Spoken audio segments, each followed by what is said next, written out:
আসসালামু আলাইকুম। একটা কথা বলতে চাচ্ছি, একটা জিনিস শেয়ার করতে চাচ্ছি।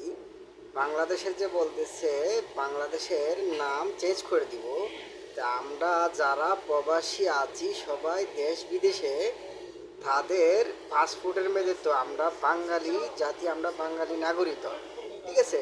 তখন তো এই বাংলাদেশের অন্য একটা নাম দেয় যে আমরা পাসপোর্টগুলো আছে, তাহলে তো আমরা পাসপোর্টগুলো বাদ হয়ে যাইব, তাই না?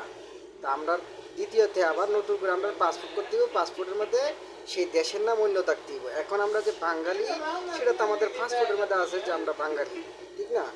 এখন এই 2 কোটি মানুষ যে বাঙালি অনেক দেশে, বিভিন্ন দেশে আছে, তো সেই পাসপোর্টটা কি বাংলাদেশি না অন্য দেশি নাম রাখবো?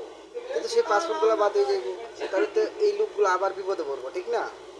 তো সেটা কি বাংলাদেশের দিক করতেছে না খারাপ করতেছে? এখন যারা বইছে দেশটা শাসন করার লাগিয়া, সেটা তো সুশাসন হয়ে যাইতেছে, এটা তো শাসন হইতেছে না। এটা করা ঠিক হচ্ছে না বাংলাদেশে এখন বর্তমানে, ঠিক আছে? এটা বাংলাদেশের নাগরিক হিসাবে সবাই এখন উঠে দাঁড়ানোর দরকার, ঠিক আছে? সেটা যে কোনো মানুষ রাজনীতিতে আসুক, পদে বসুক, কিন্তু সেই কাজটা বা ঠিক করতেছে না, সেটা আনলিগেল কাজ করতেছে, লিগেল করতেছে না, ঠিক আছে? এটা পুরাটাই আনলিগেল। সেটা যুক্তি বিষয় আসে না যে বাংলাদেশের নাম চেঞ্জ করে দিব।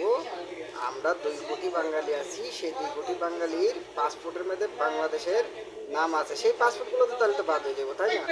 যে আপনারা দেখি, আপনারা বিবেকে আর বিচারে কি বলে এটা এবং কি বলেন আপনারা, সেটাই আমরা জানতে চাচ্ছি।